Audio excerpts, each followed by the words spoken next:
¿Qué consejo le darías a un joven que le gustaría ser pastor algún día? Y de verdad que esta pregunta me cautivó, no sé quién la hizo, pero yo le decía al hermano Rafa que para responderla se necesita ser cuidadoso, porque es una pregunta importante. Y yo recuerdo cuando yo era un joven de 18 años que me hice esa misma pregunta. ¿Cómo yo puedo saber si yo debo ser pastor? Y recuerdo la angustia que esa pregunta me produjo por falta de entendimiento bíblico. Y no quisiera que nadie pasara por la experiencia que yo pasé, cuando la Biblia tiene información acerca de esto. Escuchen lo que dice el apóstol Pablo en 1 Timoteo 3. Palabra fiel es esta: si alguno aspira al cargo de obispo, buena obra desea hacer.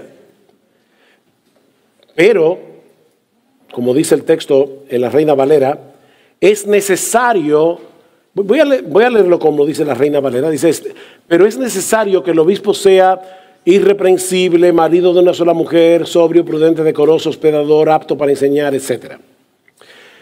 Pregunta, ahí dice que es necesario que el que anhela obispado tenga un carácter particular.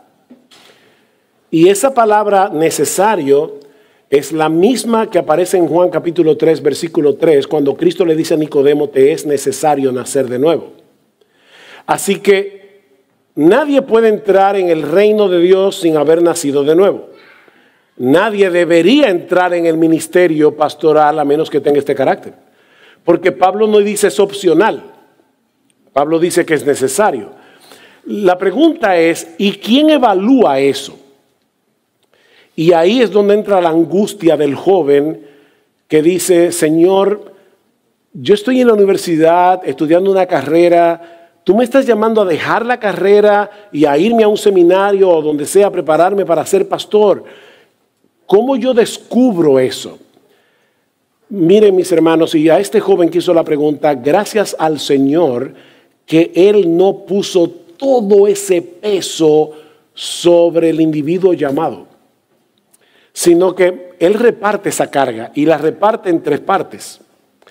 Primero, si alguien va a entrar al ministerio, tiene que anhelar la obra del ministerio. Porque Pablo lo dice aquí, si alguno aspira, si alguno anhela. ¿Y qué es lo que anhela? ¿El puesto? ¿El cargo? No, anhela la obra.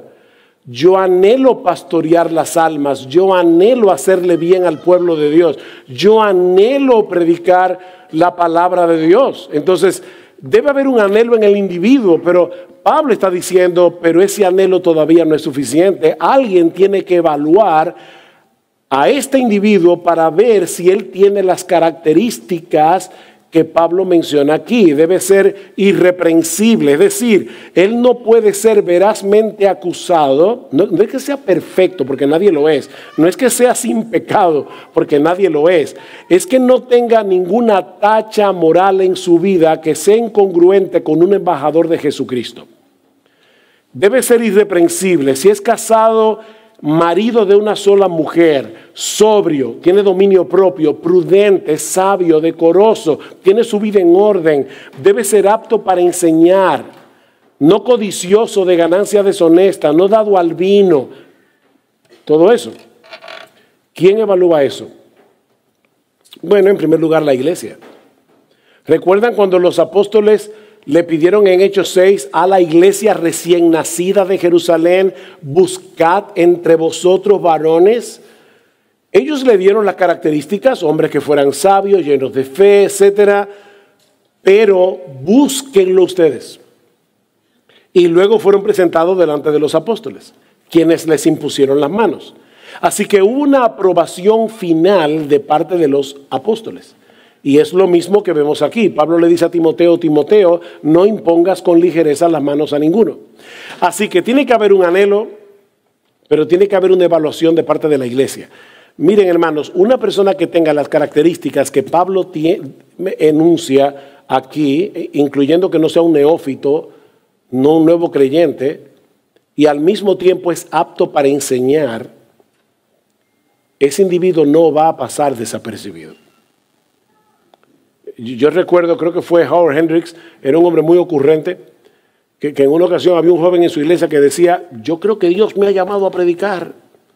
Y él que lo conocía le decía, joven, yo no creo que Dios te haya llamado a predicar, porque yo te he oído. Finalmente el joven le dijo, es que yo estoy seguro que Dios me ha dado el don de predicar. Y él finalmente desesperado le dijo, bueno, pues Dios no me ha dado el don de oírte. Uno a veces cree que puede hacerlo. Y son los otros que te dicen, no. Pero puede pasar al revés. Puede ser que tú creas que no puedes hacerlo y son los otros que te dicen que sí. Entonces, tú necesitas que eso lo evalúe una iglesia. Y que eso lo evalúe pastores que te conocen. Así que si está el anhelo, está el testimonio de la iglesia y está el testimonio de los pastores que te conocen, entra al ministerio. ¿Ven? No es tan complicado. Lo importante es que una iglesia siga el procedimiento bíblico. No es porque un joven sea fogoso, no es porque esté en todas las actividades de la iglesia que Dios le está llamando. Es necesario que el obispo sea lo que Pablo dice aquí. Es una pena ver la cantidad de personas que toman una Biblia y dicen, Dios me llamó, y abren una iglesia. Y al final terminan haciendo mucho daño. Nadie puede ser soldado a sus propias expensas. Ustedes se imaginan un individuo que va a un sastre y le dice, hazme un traje de coronel. Y compra tu rifle y ya tú eres coronel. No, tú no eres nada. Tú eres un civil que se compró un traje de coronel. Pero nada más. Tú no eres coronel. Tiene que haber una institución que te ponga la marca. Bueno, el pastorado es algo tan importante, como vimos en la primera predicación, que no es cualquiera que toma una Biblia y dice, me voy a predicar. Nadie puede ser soldado a sus propias expensas. Así que yo te recomendaría, joven, si tú tienes el anhelo, no lo apagues, no lo apagues. Ve donde tus pastores y diles, pastor, yo creo que, o pastores, si son pastores varios, yo creo que Dios me está llamando al ministerio. Ustedes pueden evaluar mi vida, qué yo tengo que hacer y que ellos te guíen. En nuestra iglesia nosotros vamos delante de la iglesia. Primero hablamos con el que anhela el ministerio. Claro, ya nosotros conocemos un poco de su vida porque somos sus pastores. Vamos delante de sus amigos más cercanos. Si tiene esposa, vamos delante de la esposa. Le leemos 1 Timoteo 3, Tito 1 y le preguntamos, ¿tú crees que tu marido cumple este perfil? A los amigos de él, ¿tú crees que él cumple este perfil?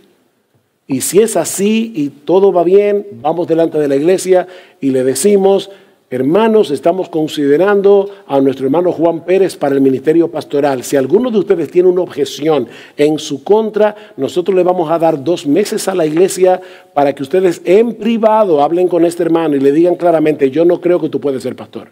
Y si tú no puedes resolver eso con él, ven entonces donde nosotros y nosotros vamos a tratar el caso junto con él. Pero si en 2 meses no hay ninguna objeción, entonces viene el día de las preguntas. Nosotros le pedimos a este hermano y a su esposa que salgan del edificio para que nadie se sienta presionado por eso y vamos delante de la iglesia y decimos, ok, el hermano Juan Pérez quiere ser pastor y nosotros lo hemos examinado y no hemos encontrado ningún problema, pero ahora queremos saber qué ustedes piensan. Nosotros queremos saber, aquí dice que debe ser marido de una sola mujer. ¿Quiénes de ustedes pueden pararse aquí públicamente? Ya lo negativo se trató en privado. Aquí no se admite nada negativo. ¿Quiénes de ustedes se puede parar públicamente y decir que este hombre, tú lo conoces muy bien y sabes que él no tiene ojos para otra mujer que no es la suya? Y los hermanos se paran y dan testimonio. Ok, ¿quién puede dar testimonio de que él es sobrio, que él es hospedador, que él es apto para enseñar? Y así los hermanos van dando testimonio. Nos pasamos muchísimo rato oyendo los testimonios de toda la iglesia para examinar estas características. ¿Por qué hacemos eso? Bueno, porque en una iglesia de cierto tamaño puede ser que algún hermano diga, es que yo no conozco a Juan Pérez y yo no puedo votar por él porque yo no sé si él cumple todo esto. Pero cuando yo escucho los testimonios de los hermanos, digo, bueno, yo no conozco personalmente de manera tan cercana a Juan Pérez, pero lo que dicen estos hermanos es evidente que él cumple los requisitos. y entonces viene la votación. Y si el 75% más uno de la congregación vota por ese hermano, va a ser ordenado para el ministerio pastoral. Pero es un proceso. ¿Para qué? Para que no entre en el ministerio el que no debe entrar. Porque cuando entra el que no debe entrar, va a terminar haciendo daño. Y miren cómo Pablo le dice a Timoteo: Timoteo, no impongas con ligereza las manos a ningunos y no participes en pecados ajenos. Si tú impusiste la mano con ligereza y este individuo hizo un desastre en su iglesia, tú eres culpable de ese desastre. Así que cerciórate de que ese individuo cumple 1 Timoteo 3 y Tito 1. Entonces, esa es la respuesta. Yo le decía al hermano Rafa, esta respuesta no es tan breve. No crean que yo todas las preguntas las voy a responder así. Pero esta pregunta es importantísima. Yo creo que en América Latina estamos sufriendo mucho porque muchas personas se han ido al campo de batalla a sus propias expensas y están haciendo mucho daño.